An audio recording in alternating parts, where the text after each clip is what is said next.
महाराष्ट्र में इस वक्त सियासी घमासान तेज है।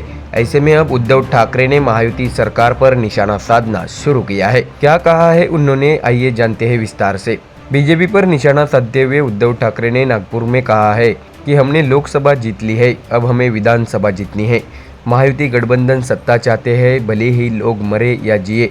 ठाकरे ने बताया कि मैं परंपरा के अनुसार दशहरा मेला मनाऊंगा, उसके बाद मैं महाराष्ट्र का दौरा करूंगा।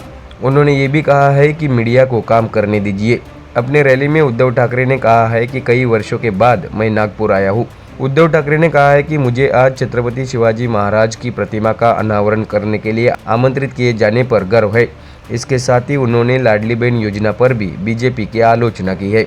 इसके साथ ही उन्होंने कहा है कि मैंने सोचा था कि मुंबई में सब कुछ अडानी को देने के लिए हो रहा है, लेकिन आज मैंने खबर पड़ी है कि चंद्रपुर में एक स्कूल भी अडानी को दे दिया गया। क्या अडानी राष्ट्रीय संत है? जय देव जय अडानी बाबा ऐसे आरती गाएंगे क्या? क्या है ये सब? बाकी कोई लोग नहीं है क्या? एक देश एक चुनाव नहीं, एक देश एक ठेकेदार, यही मोदी की धारणा है। ऐसा उद्धव ठाकरे ने मोदी सरकार पर जबरदस्त हमला बोला है।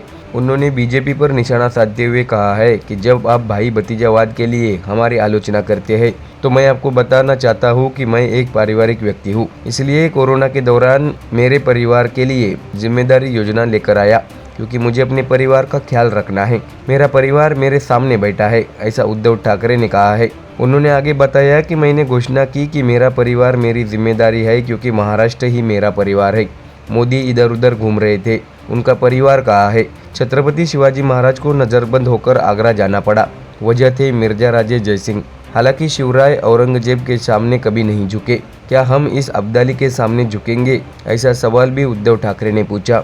उन्होंने आगे बताया कि अमित शाह मुझे और शरद पवार को राजनीति से खत्म करने जा रहे हैं, क्या आप उन्हें खत्म करने देंगे? मैं सीधे तौर पर कहता हूँ, अगर मुझे राजनीति में खत्म करना है तो जनता इसका फैसला करेगी। उद्धव ठाकरे ने यह भी कहा है कि अगर मुझे दिल्ली से घर बैठने के लिए कहेंगे तो जनता उन्हें ही घर बैठा देगी।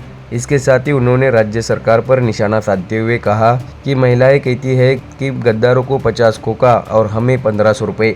ठाकरे ने बताया कि हमने 2014 में मोदी के लिए प्रचार किया था, वे 15 लाख देने वाले थे, इसका 1500 क्यों हो गया? लाडली बहन योजना का पैसा आपके जेब से नहीं जा रहा है, आप लोगों का ही पैसा उन्हें दे रहे हो, ऐसी बात उद्धव ठाकरे ने कही। ठाकरे ने शिंदे पर निशाना साधते हुए कहा है कि हमें गद्दारों की कमाई नहीं चाहिए, वे सोचते हैं कि मैं कोई हूँ। महाराष्ट्र कभी दिल्ली जाकर मोदी शाह के सामने कटोरा नहीं फैलाएगा। मिंदे का मतलब महाराष्ट्र नहीं है, गुलाबी जैकेट का मतलब महाराष्ट्र नहीं है।